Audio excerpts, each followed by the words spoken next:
What is a chant? Why a chant? A chant means it's a certain clever arrangement of sounds. The meaning itself doesn't matter. We give it in such a way that the meaning also enhances, because after all you have a mind and emotion, which is also a major part of you. If you were all energy, if you were just energy, your mind and emotion was completely kept aside, there was no issue at all, I would just take you on an express highway.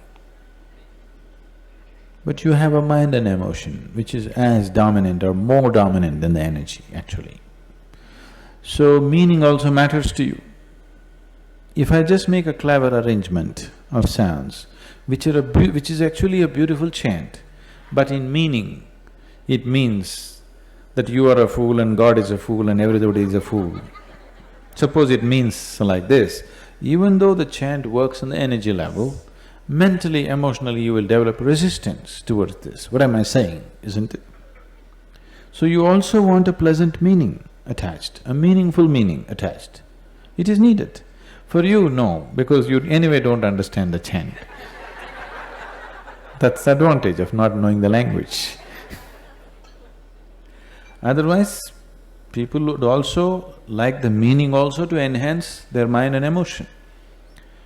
If they're willing to keep the meaning aside, we could arrange various sounds like this. Let's first explore the meaning, because exploring the sound would take a practical session, not talking. Brahmananda Swaroopa means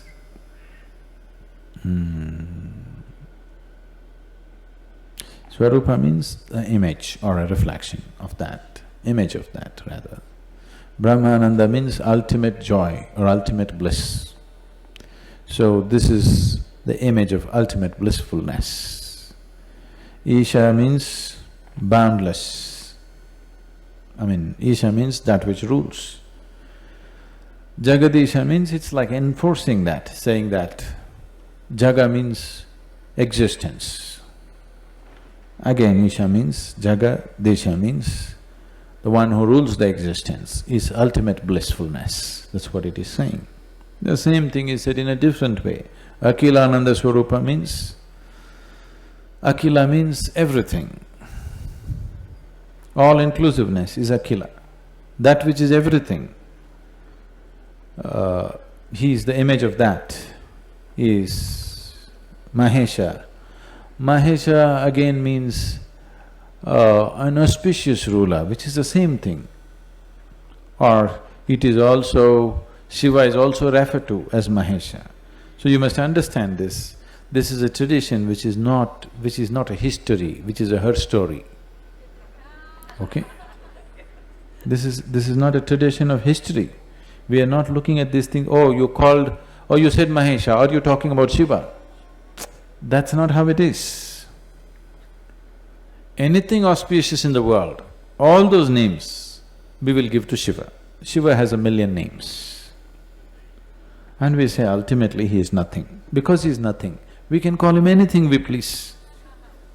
If he was something, we could have only called him one thing. Because he is nothing, we can call him whatever we want. Everything that we like, we call as Shiva.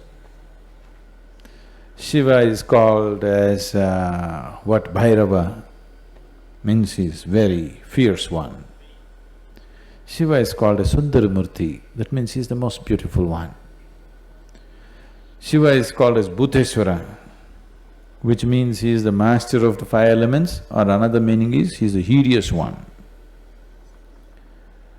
So like this it goes on. Shiva is called as the most intelligent, Shiva is called the most simple and innocent, he's called Bholenath.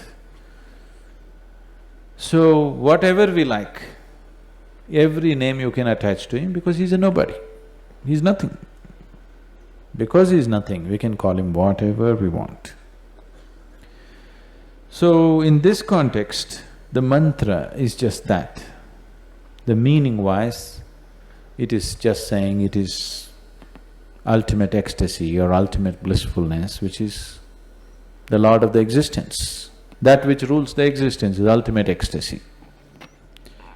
So, this particular thing, this particular chant that we did, we have consecrated it. You utter this and see what it does. Has anybody done it for a certain period of time by yourself? Anyone? Yeah, what does it do? Huh? It is supposed to take you towards ultimate blissfulness. You can just use this as your sadhana. 24 hours if you can chant, that's your sadhana. It'll take you there. Nothing else, simply chant. It will just take you there because the sound is consecrated, it is energized, it's alive. It's not just sound. If from nada to nada yoga, that's the difference. You can consecrate the sounds. As you consecrate objects, you consecrate spaces, you consecrate certain sounds. The moment you utter the sound, it creates some completely new reverberation altogether. Brahmananda Swaroopa Isha Jagadisha Akhilananda Swaroopa Isha Mahesha Brahmananda Swaroopa Isha Jagadisha Akhilananda Swaroopa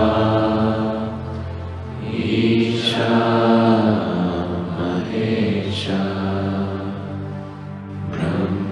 Brahmananda Swaroopa Isha Jagadisha Akhilananda Swaroopa Isha Mahesha Brahmananda Swaroopa Isha Jagadisha Akhilananda Swaroopa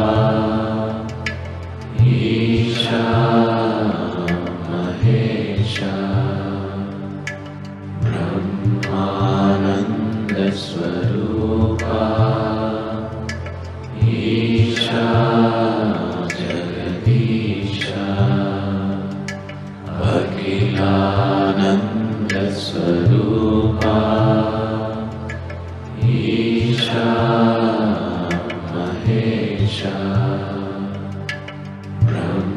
Brahmananda Swaroopa Isha Jagadisha Akhilananda Swaroopa